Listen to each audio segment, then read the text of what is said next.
Hi കൂട്ടുകാരുടെ, നമ്മുടെ മാളുവിൻ്റെ മകൾ കുഞ്ഞി മാളു രണ്ട് പ്രസവിച്ച് നിൽക്കുകയാണ്. ഒരു കുഞ്ഞു കുട്ടി തന്നെ ഉണ്ടാ. കുറേ നാളായി ഞാൻ വീഡിയോ ഒക്കെ ചെയ്തിട്ട്, മോളുടെ കല്യാണമൊക്കെ ആയിരുന്നു.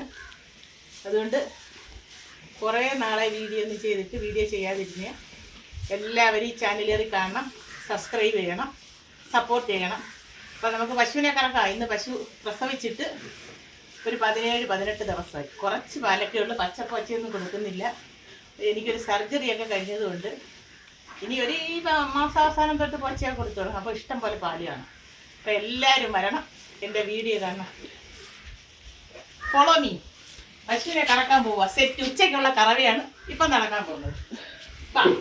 നമുക്ക് കറവ കാണാം. എൻ്റെ കുട്ടിയൊക്കെ ഒരു കുഞ്ഞ് പേട്ട് കുട്ടിയുണ്ടോ. ഇനി പാലൊക്കെ കൊടുത്ത് വേണം കരപ്പിക്കാൻ. പാലൊന്നും തോന്നിയൊന്നും ഞാൻ കൊടുക്കത്തില്ല, കുറച്ചൊക്കെ കൊടുക്കുള്ളൂ കേട്ടാ. എന്റെ കറവ കണ്ടോണം, ഉച്ചക്കുള്ള കറവയാ.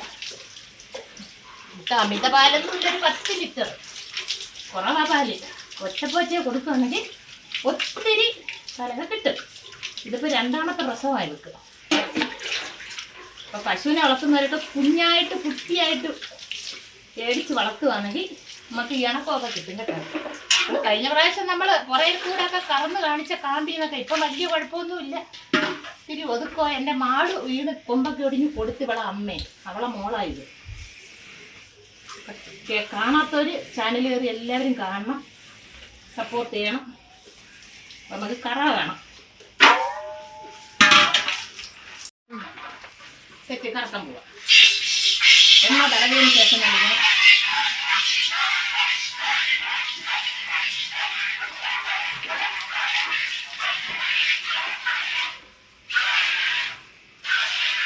2 കാമ്പും കൊണ്ട് നല്ലെണ്ണ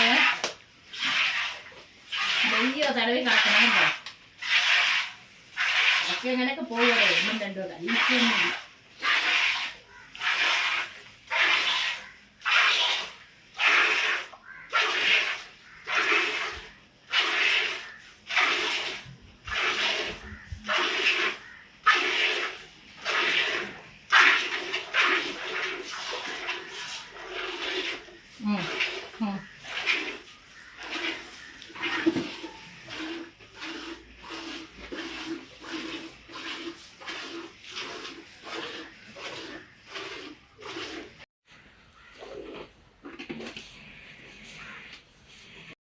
കറവയ്ക്ക് ശേഷം ഇങ്ങനെ അകിടെല്ലാം നല്ല വൃത്തിയായിട്ട് കഴുകണം, അല്ലെങ്കിൽ അസുഖങ്ങൾ വരും പശുവിന്.